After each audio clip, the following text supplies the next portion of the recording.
Okay, everybody ready? Right, good evening, everybody. Welcome to the Town Council meeting. As you were aware, this meeting was postponed from last week because of the snow. So we have to finish in time for the scheduled staff and finance meeting, which starts at 8:15. So unfortunately, I'll have to limit the time spent on public participation. So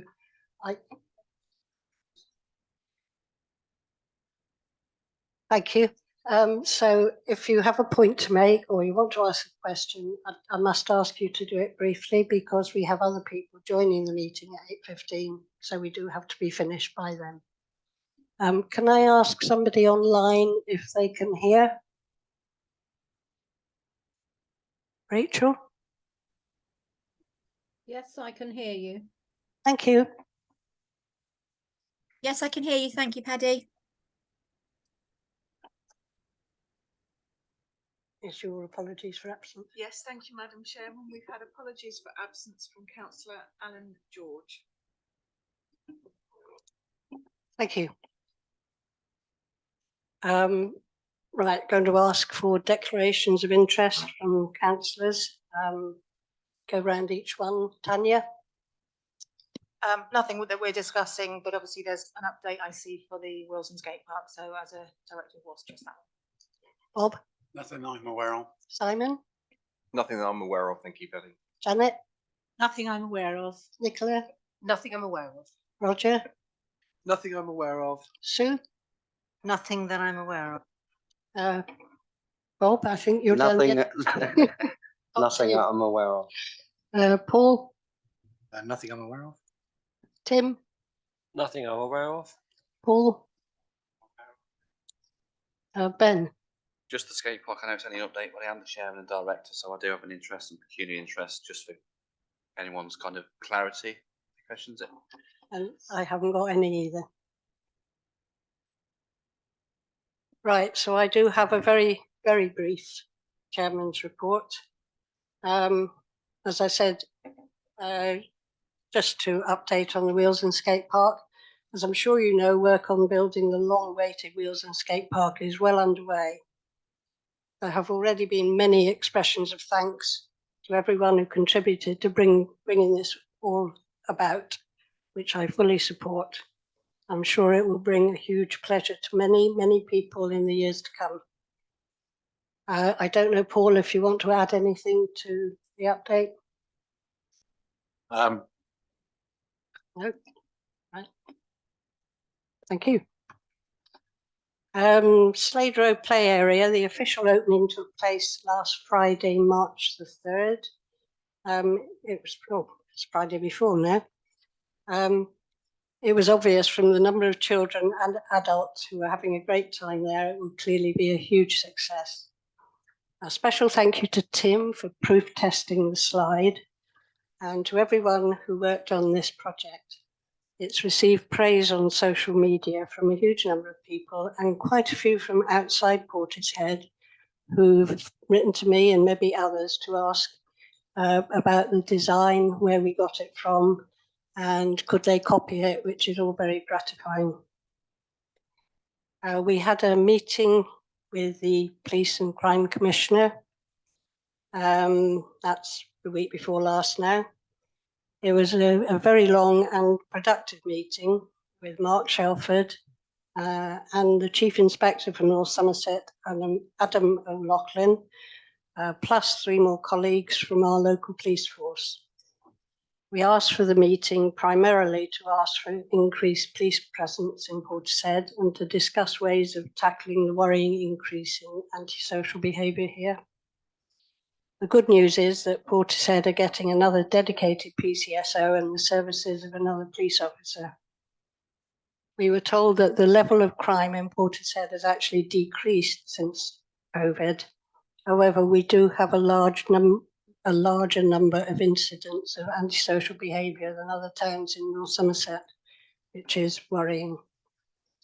It was also emphasised to us to tell everybody that they should always report a crime, even if they don't believe it will be followed up, because that's how they know what's going on and where.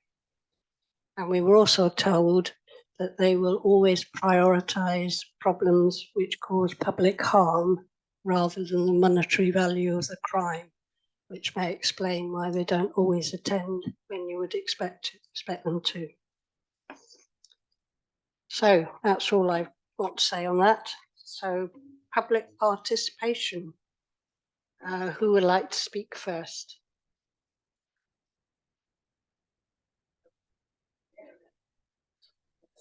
Okay, thank you. You need come.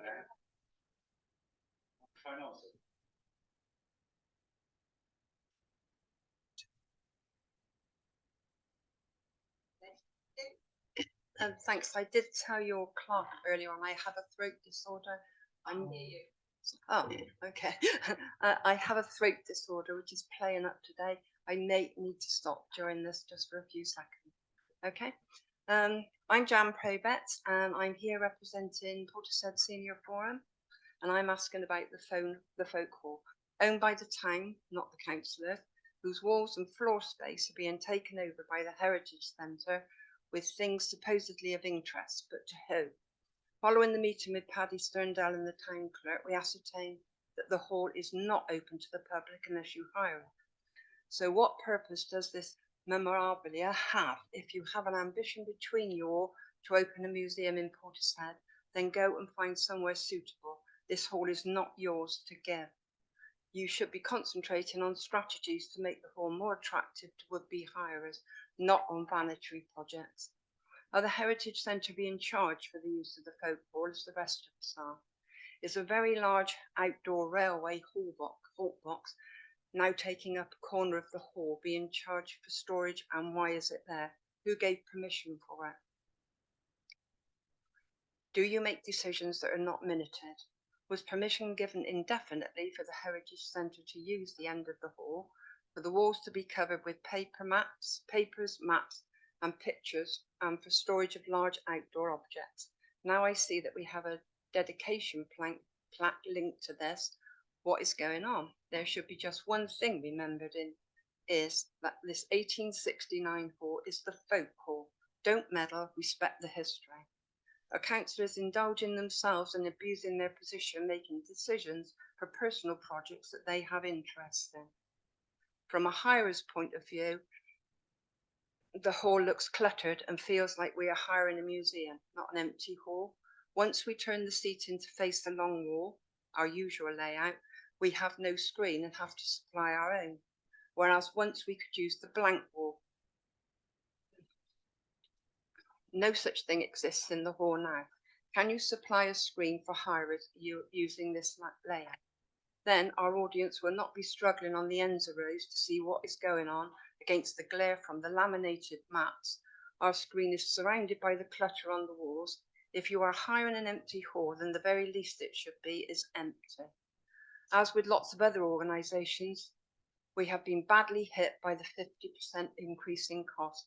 Then there is the caretaker not being replaced, expecting hirers to do a caretaker's job, cameras in use while we use the hall. It's not logical or fair to take away so much from the hirers and then charge them for doing the jobs themselves. We have hired the folk hall for 15 years plus. These changes and conditions are new, handed out with no discussion, and I know from talking to other organisations that you have upset and lost custom.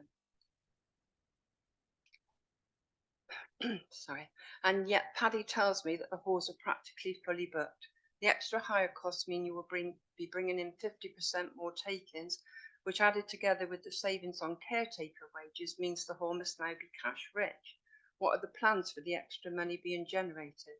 If this is not the case, then what are you hiding? In a published analysis of halls for hire in Portishead, it says there are 101 clubs and organisations running. Of that, 11 use the town council's 3 halls.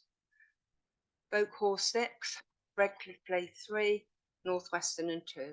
That's around 10% of the available business. A new sales incentive maybe?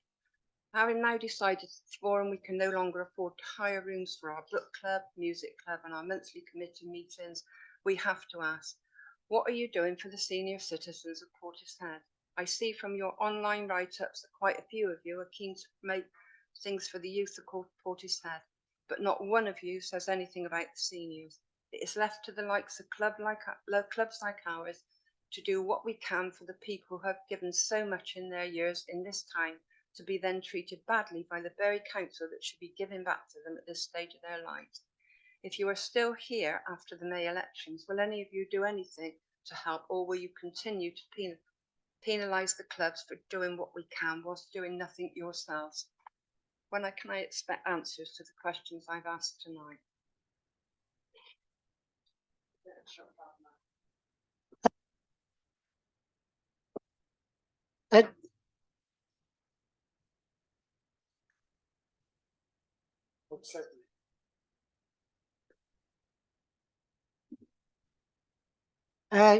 Yes, if you would like to give us a copy of what you've said, there were far too many questions there for us to answer.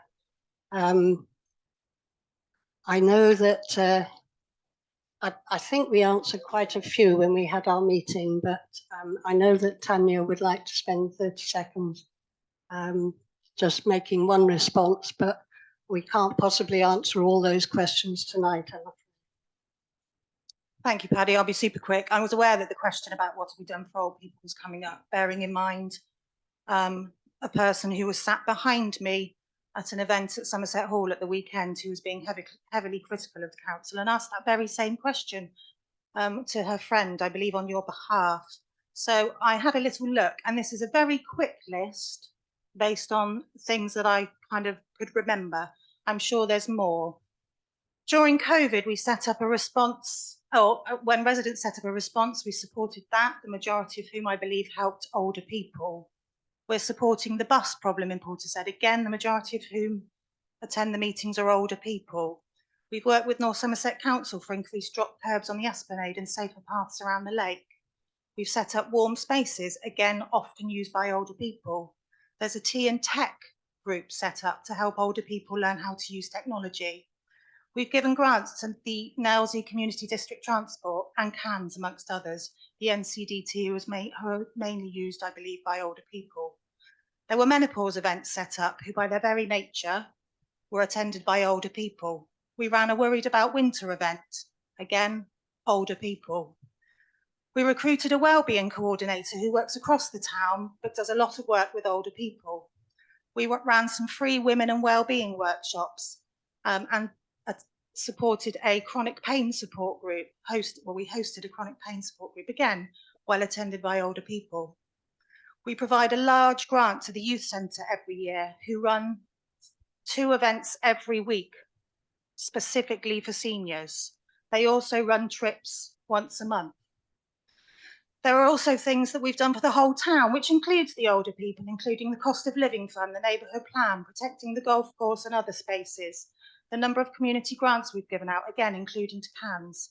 And we run a hub support service where we have a member of staff who signposts, again, very often older people, to various services that can support them. That's just a very small list that I thought of the top of my head on Saturday afternoon, having listened to the person behind me.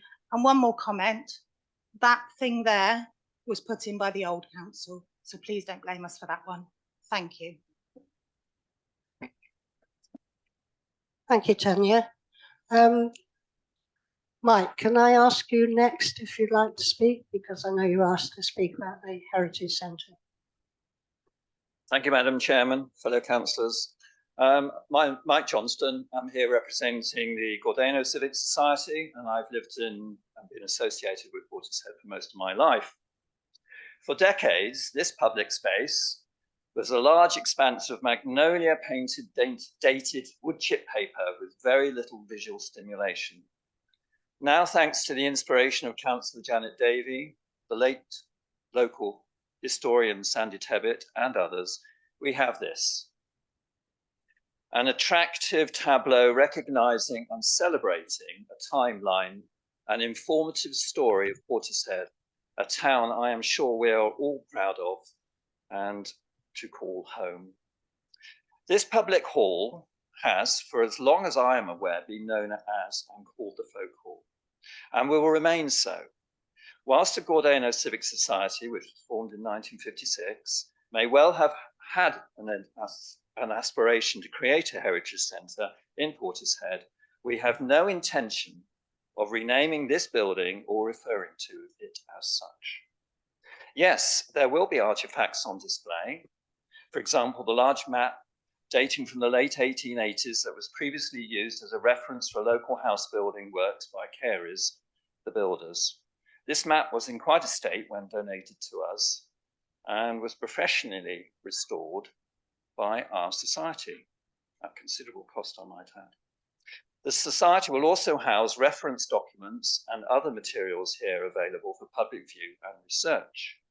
Hopefully, these will be housed in the recently constructed cupboard just around the corner.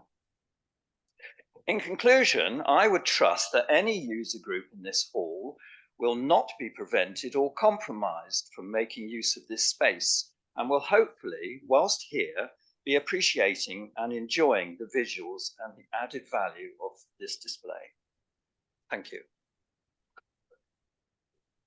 Thank you, Mike. Who would like to speak next?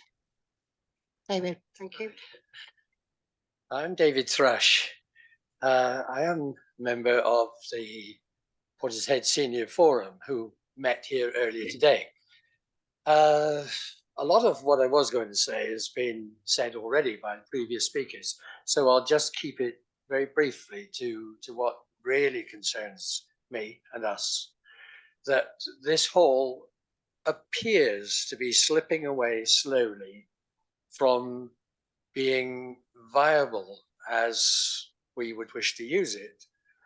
The Senior Forum is a group of between 60, 70, mostly elderly people, and we work hard to provide them with something interesting to listen to, a cup of tea, biscuit, chat to friends, and it works. It's been working for over 20 years.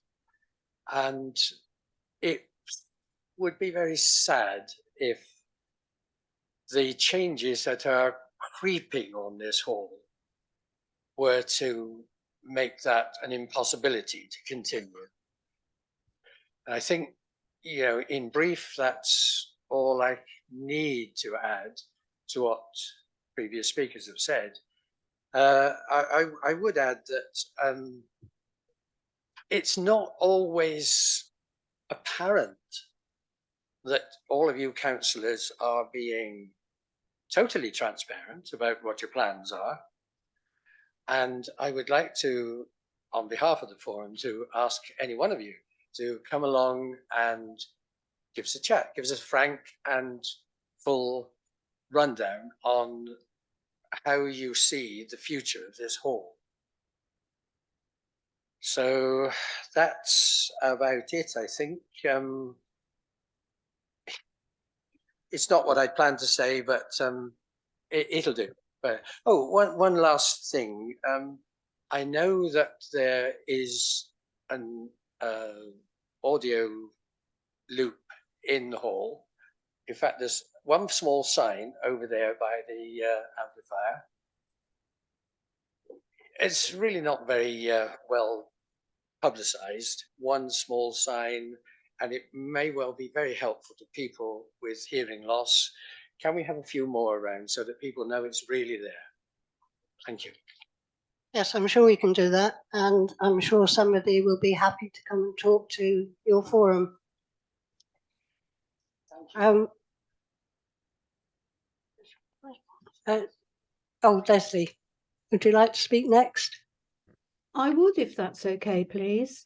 First, though, I didn't quite hear what Councillor Slatter said about something large being in the hall that was there previously, pre-2019. I didn't quite hear what it was. She won't be able to hear you, Raina, because you don't have a microphone. It was the well, I didn't say anything about it being large. I think it was the speaker that mentioned it was large. It's actually very small relative to the room. It was the railway shed, Leslie. Oh, but that has appeared since 2019. It was not there before. My apologies if that is the case. I thought the conversations about it were had before, so I apologise if I've got that wrong. No, absolutely not. It was never there before May Thank 2019. you. As I said, I apologise if I got that wrong, so thank you.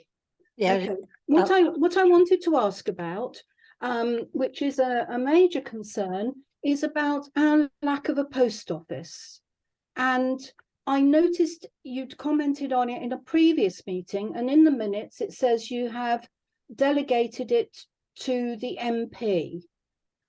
I don't know how much work you've done. I have no idea. So what I may say may be repetition of work that you have carried out as a council. But I just wanted to ask, I do know that it is possible to have a community post office. There is a very well-known charity that supports volunteers who want to open a community post office, and they don't charge anything. And I just wondered if Town Council had explored that route. yes, it is something we're aware of. I'm actually going to talk to somebody about this next week. Difficulty is premises, of course, but yes. Talking about premises then, may I also ask, was everything that was in McColl's to do with the post office service, has that been returned to the post office, or is it still in situ? Would you know? Hi, Leslie. Oh, Roger might know. Yeah, my understanding on that is that it belonged to that post office and was taken out by whoever it was who owned that post office. I made inquiries about that to the post office some time back, and it's definitely not available for reuse. Okay, well, I didn't assume it would be, but I just wondered, as I said, what interested me in the minutes of the previous meeting was the fact that this has been delegated to the MP. And I really do feel that this is something that our town council ought to be exploring vigorously, because it's utterly ridiculous that we have to go out of town to use basic post office services. I'm not suggesting that volunteers could replicate the full postal service, but there are many people in this town, and they're not necessarily older people, who do or did, and perhaps still do if they're able to get there, use the post office for banking. So, for example, I bank with Barclays. Barclays is gone. I could bank in the post office if I chose. So I know there are lots of people of all ages who feel far more comfortable dealing with an office for their banking than they do dealing online, and particularly given all the security issues, not to mention scams there have been. So I do hope that you will pursue this vigorously and report back as soon as possible, rather than saying you're going to leave it to our MP, because I don't think it really comes within his remit. So thank you very much. I look forward to hearing from you. Thank you. I don't remember saying we had delegated it to our MP. I do remember saying we talked to him about it, but I really can't disagree with anything you say. It's disgraceful we haven't got post office. It's disgraceful so many banks are leaving, and we can do our best, but as you're well aware, we don't have a lot of power or control over these things. Right, who would like to speak next? If I may just come back, I would say that you have rather more power than you think you do. And that's why I'm saying explore it vigorously. But thank you very much for the response, Councillor Turndale. Appreciated. I wish I did have more power, but there you go. Oh, Mr. Maltby, you're next, are you? Right, good. I'd just like to remind this council of a post that they put on social media on the 17th of March 2018, and it's titled Portishead Independence. You may have seen this in other places, but it's worth showing again. This is how an independent town council conducts monthly meetings. Please notice some key differences from our local version. Most of the councillors actually sit with the public, and if you don't know beforehand, you couldn't tell who was who until there's a vote. The public are actively encouraged to join in the debate, not shouted at to shut up outside of their allotted half an hour.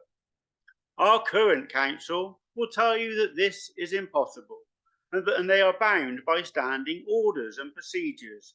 Don't believe them, Portishead. We can and we will do better.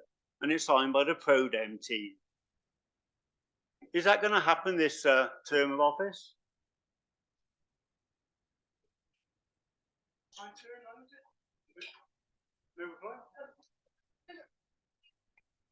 Yeah, do answer, Nicola. Sorry, can I reply?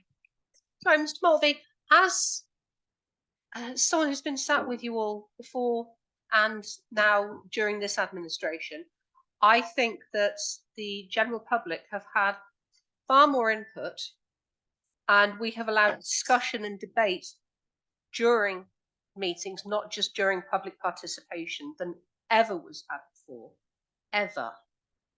Anytime anybody spoke up before, they were told, I'm sorry, public participation is over. Anytime anybody speaks up now, if they have something to add to the debate on the current motion, then we listen.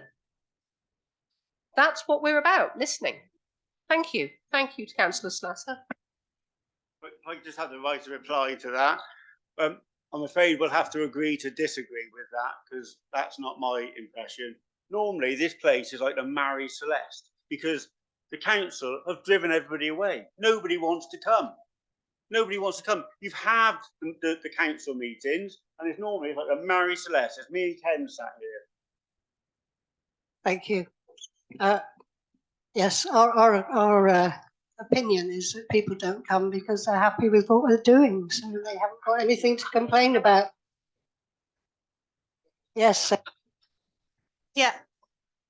Sorry, is it okay if I speak now? Just one other thing to add as well, that one of the things that we've done quite regularly, which again didn't happen before, is we've held quite large events that we've invited. So what we've done is we've kind of, yes, we maybe haven't done it quite as the way we would have liked to in an ideal world. But what we have done is we've had events on things like parking issues, the bus meetings, neighbourhood plan consultations. We've had various consultations where we've invited people along, and that's where we've had those conversations where we've sat down with councillors and with residents, and we've had conversations about how things can move forward and what we need to do and what needs to change and how we can work together. And that is definitely something that I don't believe ever happened before. So although it's not been quite, can I finish? Thank you.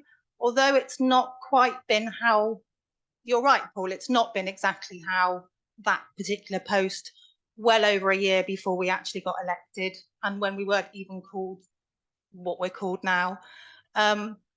We have done an awful lot of public engagement that was never done before, and I don't think, and Ken, you can shout me down as much as you like, I don't think anybody could disagree with that.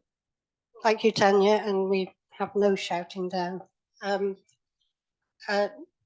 Paul, I think you want to write a reply. Yep. So, oh, Bob, I thought it was Paul. Yeah, I appreciate that you're filming, Paul, as per normal.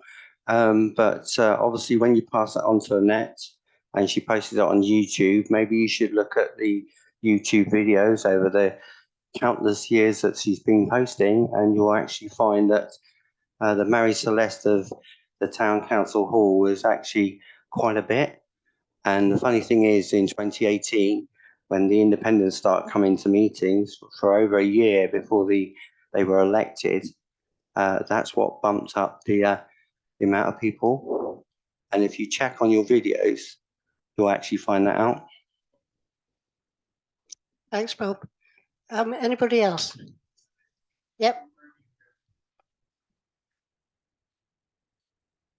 Can switch off now. I'm talking. That's what they do on the net.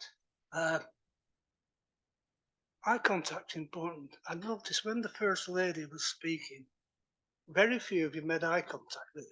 In fact, one councillor had her back turned to me. If someone is speaking, you should at least make eye contact and pretend to be interested. I think that would serve you well. I coming to the end of my time coming here, but I will say this. When the pandemic was on, I could see the sense of that. But days of the really deep pandemic have gone. And I think, because I'm old fashioned, we should return to proper meetings. You can't beat eye contact. I haven't seen my counsellor. When I talk about counsellor, I know all your counsellors, but I talk about the important counsellors which live in North Somerset. I know we don't like to hear that, but it's a fact. They make the decisions. It would be nice to see Charles and all the rest of them come down here, give us eye contact, and scrutinise the reports. Not me scrutinising their reports, but you scrutinising their reports. They're not in your party, none of them. So, you know, it'd be fair for you to ask important questions. I think that's important. I think it's important to do it in person. And you're right. Well, I've been in here when this hall's been full, and there've been all kinds of discussions on one thing or another going on. That up there doesn't do nothing. It really doesn't.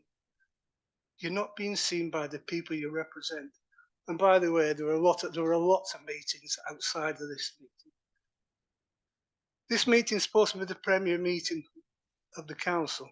This is the main meeting, as I understand it. Perhaps I'm wrong. And for the chairman to suddenly start saying another meeting as premises, I don't believe that for a second. In my view, this is the most important meeting you hold, when you have to face lots of the public. Unfortunately, lots of the public don't come anymore. And I think you ought to, when you get in again, unfortunately, you will get in again, because your PR is exceptionally brilliant. Most of it relies mine, but your PR is brilliant. And unfortunately, you'll be voted in again, those of you who stand again. But I hope you encourage people to actually come down to the hall. In fact, do a little map, because people like Charles don't even know where this folk hall is. Perhaps we ought to do a map from the marina to here so we can find us and give us a gobbledygook. So I would suggest that we try to get back to the old ways. I know you don't like to hear that, but when there's lots of people in here, discussions and people listening to what you're saying and seeing that you do what you say you're going to do, then I think that's a better way of going forward instead of looking at that. Thank you. Thank you. Thanks, Ken. Yes, I do agree with what you say. I do have to say that we have two district councillors here, and they are, apart from when they're at work, always here.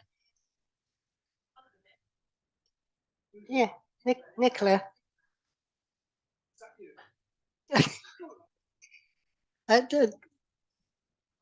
We do come to district councillors.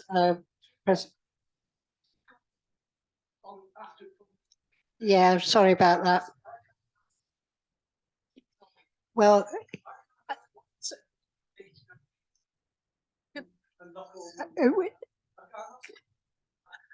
yeah. Okay, but we can't change the order, so I'm afraid that you'll have to wait until Nicola does give an update if she's going to. No, sorry, Ken, but you're not speaking. You're not at the microphone, and we're not going to have district councillors' reports out of order. Does anybody else want to speak? Yep. Thank you. Excuse me. May I just jump in very briefly? No, sorry. I've asked that gentleman to speak. Sorry. Firstly, can I just thank the council for allowing me time to speak? Could you give your name, please? I am Stephen Rees. I Thank am you. the father of the son that came out of Portshead Marina last month. So you'll have to bear with me because sometimes I break down. I appreciate there's an ongoing police inquiry and there's also a coroner's case to be held. So I'm a bit limited to what I can ask, and you're probably limited to what you can answer. But I have two questions that I've asked numerous people the answer of, and I've had 100 different answers.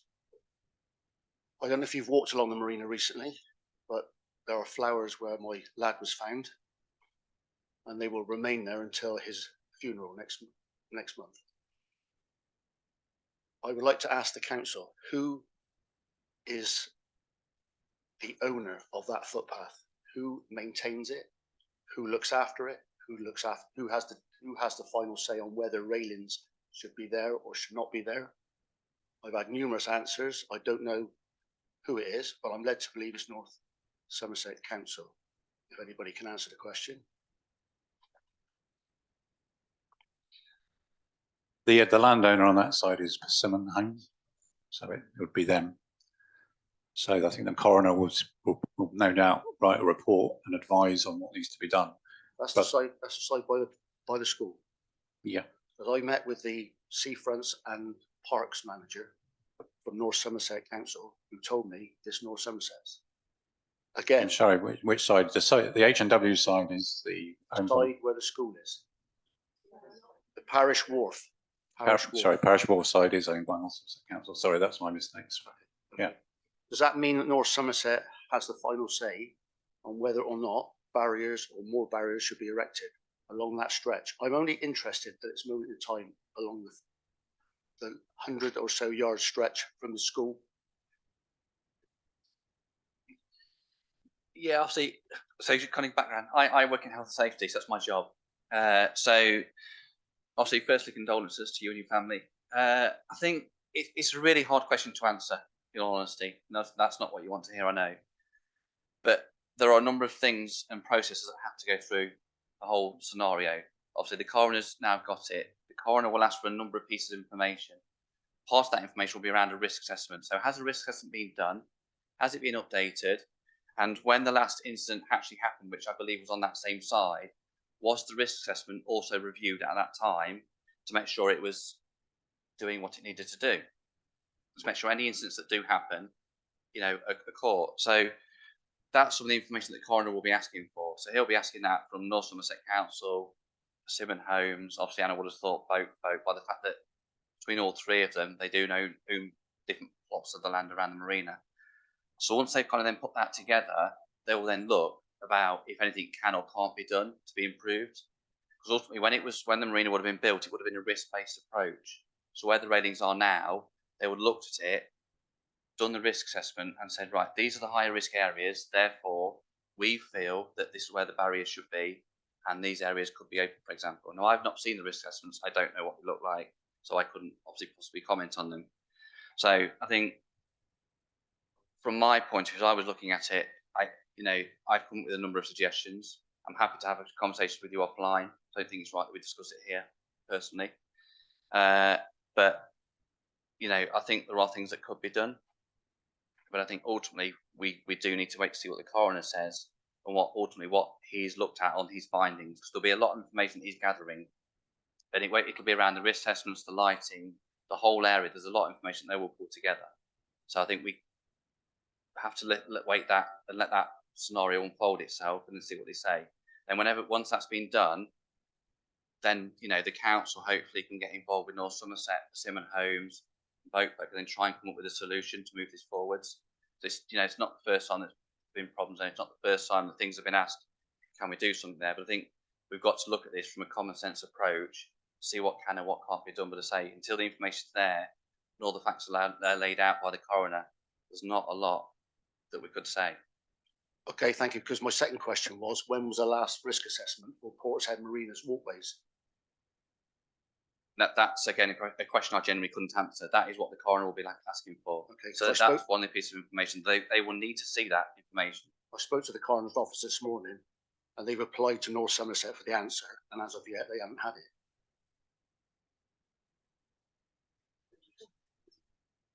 it. If I can take your detail.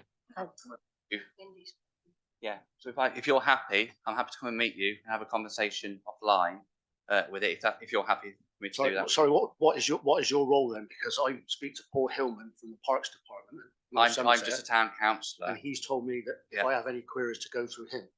Yeah, I mean, I'm happy to talk you through the process, but if I can help you to get some information from them, I can try and ask the questions. But again, this is through the coroner, so it's now there's the process. This has to go through the Yeah, process. Ben's offering to help because he is a health and safety professional, so he does risk assessments himself. So he has some expertise that you might find useful in your discussions with North Somerset. Okay, thank you. Okay, thank you very much. And just to let you know, I was a policeman in this town for 13 years. So I was at that marina when it was not even a marina, it was a port. I walked around there when the old power station was there. And it's grown out of all proportion with foot passengers. And it's about time this town council realised that and put things in place to save other people's lives. And it's not nice for me to read comments from 2018 where the value of one male who was probably drunk, like my boy was, is not worth putting your hands in your pockets to put railings along where it's dangerous. I thank you for your time.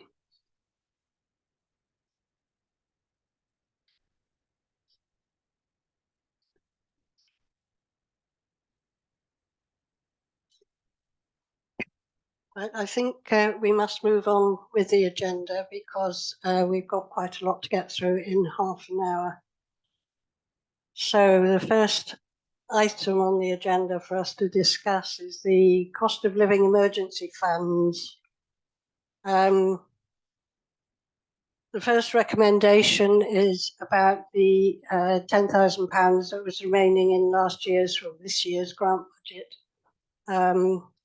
And to divert that to a community support fund. Sorry, Paddy, it's really hard to concentrate. Guys, do you mind? Thank you.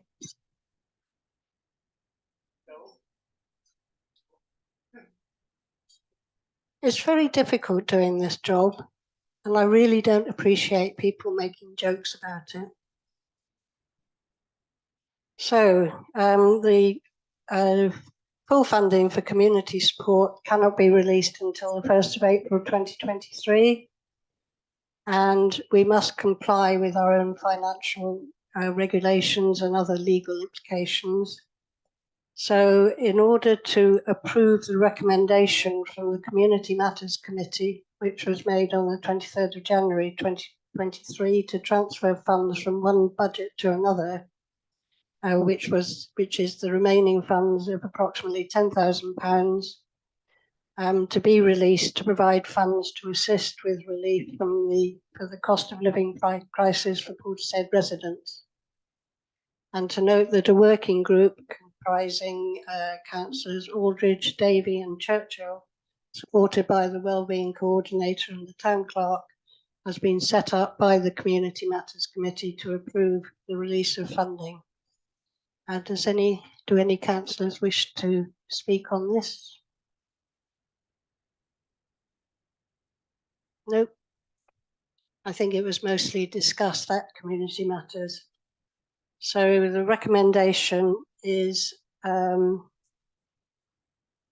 the Community Matters Committee of the 23rd of January 2023 to rear the remaining funds of approximately £10,000 from the grants budget of 2022-23 to be released to provide funds to assist with relief from the cost of living crisis for Portishead residents be approved.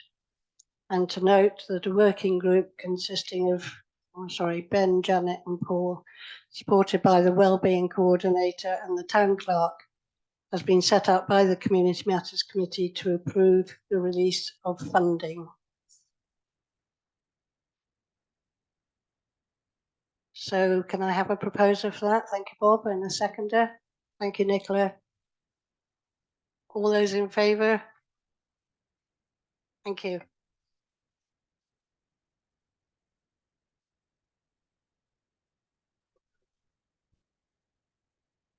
So the next item on the agenda is the Cost of Living Emergency Fund for 2023-24. So at the previous council meeting, it was agreed within the budget of 23-24 to set up this cost of living emergency fund. And we're requested to approve the method and process for the application of funding and the approval process. The process and application form have been attached to the meeting note. There are legal and policy implications from the Local Government Act 1972, the Transparency Act 2015, and Portishead Town Council financial regulations. Note that funding can only be awarded to not-for-profit organisations and cannot be awarded to individuals. Does anybody want to say anything about this? Thank you, Sue. Yes, it's just a query, if I may. In several parts of the various documents that we've got, it's saying about large funding requests will be reviewed by the Community Matters Committee and decided at a bi-monthly town council meeting.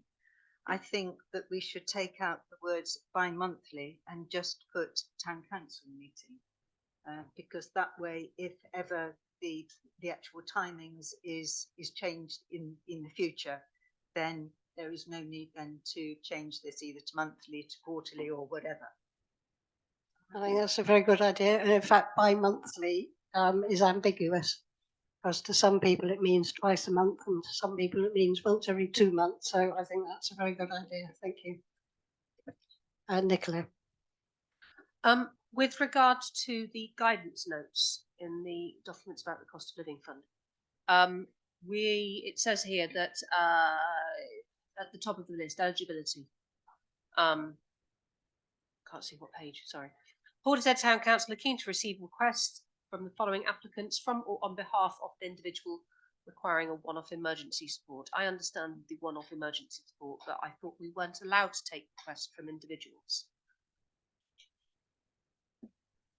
We aren't. I can't find it, but it shouldn't be in there. All right, you can blame Wendy for that one.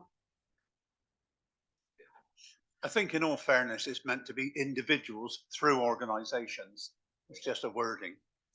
Yeah, because that's why I picked it up, because it said from or on behalf of, and I thought, thanks. Yeah, we do need to get the wording exactly, precisely correct. So I'm sure Wendy will remedy that. So, yeah. Sorry, I still haven't found it, but yeah, I'm sure you're right. Anybody else want to say anything? Roger. Yeah, just sorry, really on that same note, when you go down to the application form at the end, there's various mentions of individual, which should also be edited out at the same time.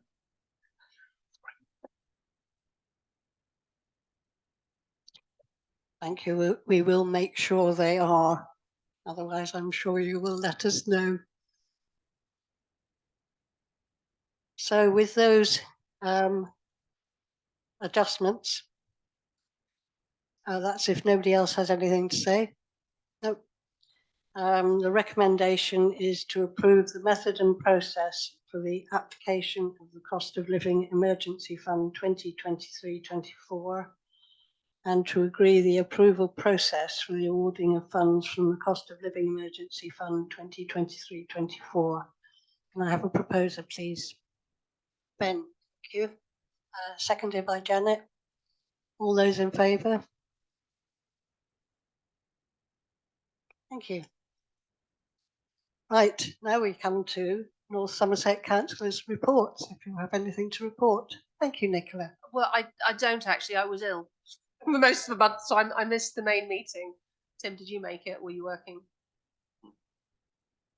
Yeah, I was working, I think. Yeah. So unfortunately, I missed the main meeting. But if you're ill, you're ill. Ken, I have COVID. Thank you for the first time. That was a bit of a shock. So I do apologise that I have nothing major to report to you. there's a couple of nice things. We have a new Wilson skate park. Not Wilson. We have a new park at Slade Road. Although that was town council rather than district. Yes. That Tim and I participated in the help. Yeah, we helped with the planning for it. Although most of the work was done, I think, by Lynn, wasn't it? And we now have Town of Village Green status on the golf course. We've got a plaque up on the golf course stating that. So that's protected from housing. And sorry, Ken? No, no individual's name is on the plaque. Mrs. Townsend was part of the working group. She was she was a major part of the working group. And a major part, Councillor John Cato was the leader of the working group. And it was him who pushed for the plaque to be put up. But we were all a part of it. Okay? And when it comes to housing, Ken, I'm still lobbying Slade Road playing field to be taken off the sites and allocations plan. Okay, and I am still lobbying for a minimum number of houses and flats to be put on in the Wyndham Way development plan, and for employment land to take precedent. Is that fine by you? But it's not just Old Mill Road that's being part. It's the whole area. Nicola, if somebody asks a question without going to the microphone, can you repeat whatever the question was? Because otherwise it doesn't make sense. That's very true. And I online. apologise to Mrs. Cottrell and to Rachel. Ken was asking why wasn't I referring to Old Mill Road, and I was explaining that the Wyndham Way development plan covers the whole area, not just Old Mill Road. Thank you. Tim, do you have anything to add? No, just a couple of things that I've been up to really. So for Portishead, I seem to be getting a lot of disputes of boundaries at the moment. So people's hedges seem to be cut down and then somebody's land grabbing. So that's one problem I've been trying to deal with. And the other one is chasing up drains on Harbour Road is an absolute nightmare. We've got a few of the drains were cleared, but they missed them for no apparent reason, so they're still chasing that one up. As for district-wise, adult services, I've been told we've using Amazon Alexa a lot now for people in isolation, with elderly people in their own houses. They are being given Amazon Alexa so they can have things like, we've got, for instance, a blind chap who won't answer his phone because he's not seeing who's calling. So Amazon Alexa will tell him who's ringing. So he picks it up so he can catch his appointments, etc. And on the back of that, he's enjoying things like ebooks and music. So with that, that's quite good. The only bad thing on adult services is we're lacking a few social workers where they get trained through the apprenticeships and then all of a sudden they become locums because it's more money. So there's a bit of a loss there, but yeah, that's the main things. If you want to ask a question, please go to the microphone. A question that I honestly don't know the answer to. Are district councillors able to join the meeting via Microsoft Teams or whatever? But nobody did the last one. Yes, anybody can join the meeting via Teams, either here or in Hong Kong. I think that's a fairly long-standing issue from long before our time. I'm sure you'll agree, Paul, as well. I don't remember seeing, for instance, Councillor Ashton ever at any of the previous town council meetings or anything, unless I'm mistaken. So, oh, I see. District meetings. Yeah, yeah. Go on, Nicola. The district meetings are, I was going to say televised, that's not quite the right word, but they're filmed and they're available on YouTube. There's a North Somerset Council page on YouTube that you can subscribe to. That you can click I think Paul's asking if you can join them online, Nicola. You can ask. It's not strictly speaking that you can join them online, because if you want to talk in public participation, you actually have to go down to Weston to. My point is, are councillors able to join? Via Teams, yes, and frequently many do if they're ill, if they're concerned about COVID, anything like that. So frequently many do, but to actually, it's in exactly the same way as town council meetings. If you want to be present for a vote, then you have to be present in the room. Thank you, Nicola.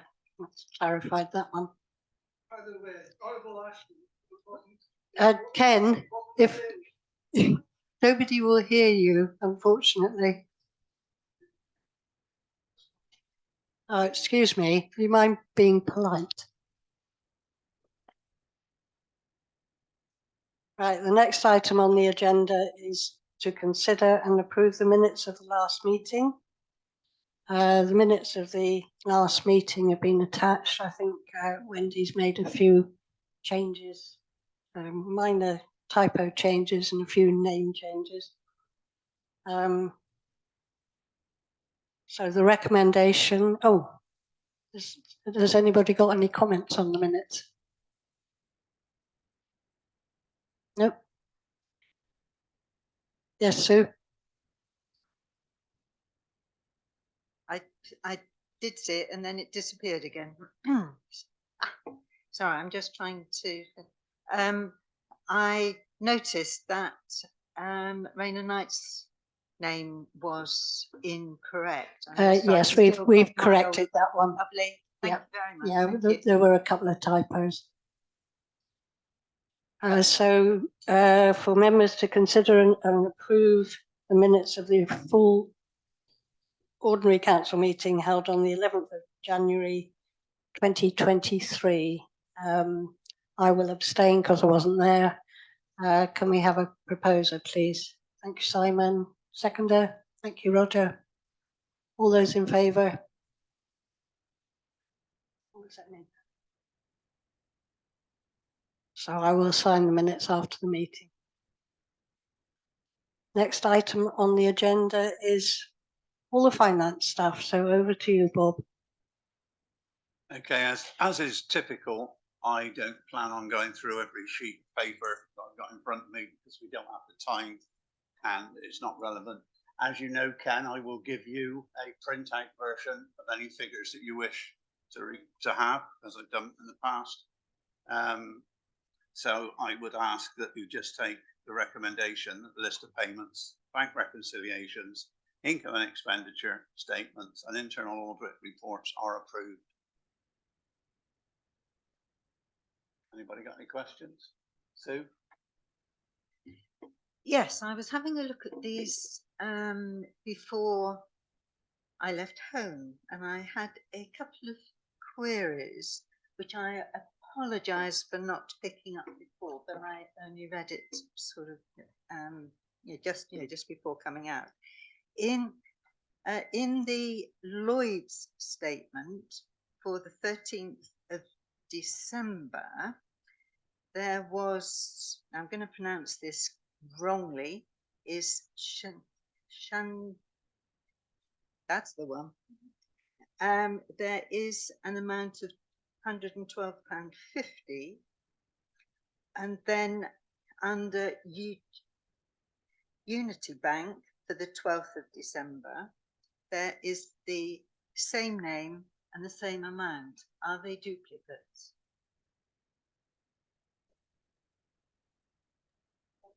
Can I answer that, Bob? Yes, please, Rachel, is what Bob said.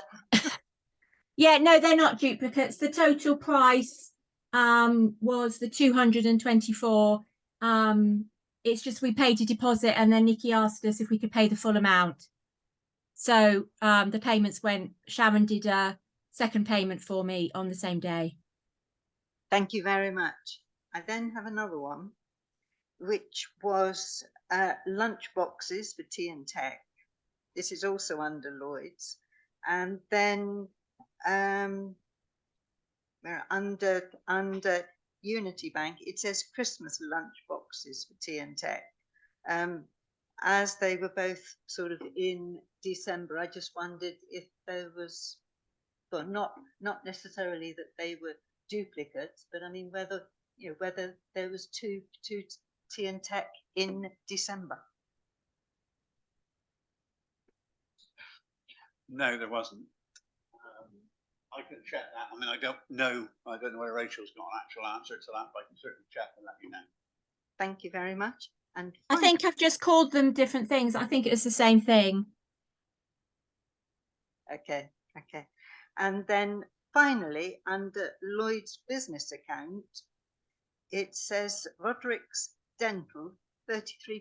That's on the 30th of January. I just wondered what a dentist was doing with the town council. I think that's a hiring receipt, isn't it? They must have booked the hall for something. Thank you very much. Thank you. It's a receipt, yeah.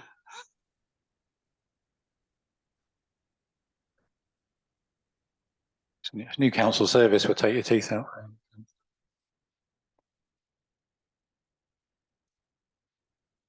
Okay, so if there's no other questions, as I say, I would recommend that we accept that list of information. As always, I've always said, you know, if you've got a detailed question, just send it to me and I'll answer it. I think that's the easiest way to do it, rather than spend, I mean, 20 pages just on the 1 month thing. So I'm happy to propose it, Bob. So who's seconding?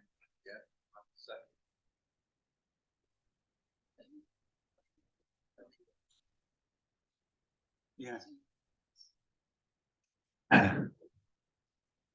What's happening? I've lost a piece of paper, sorry. Okay. Lost my way.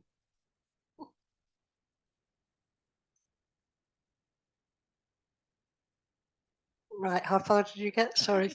I was just saying again for the third time, a recommendation that the list of payments that are there are approved. And if there are any detailed questions, as I've always said at every meeting, just phone me or email me and I'll give you an answer. Okay, so I'm happy to propose the motion. Those in favour? Thank you.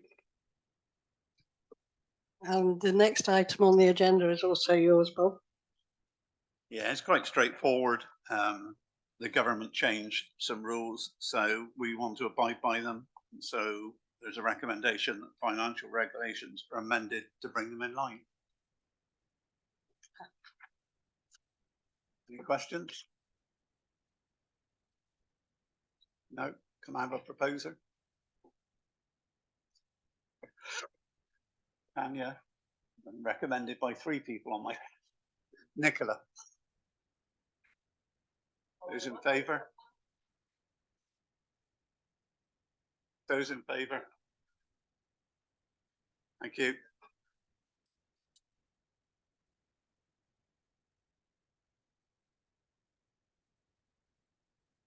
And again? Or did you do? Is there another one? That's it. No, that's it. That's right. Right, so the date of the next meeting.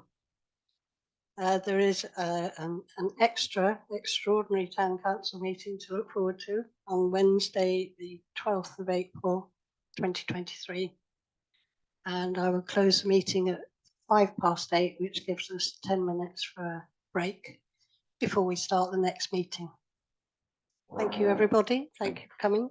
Thank you for coming, yeah. Cheers.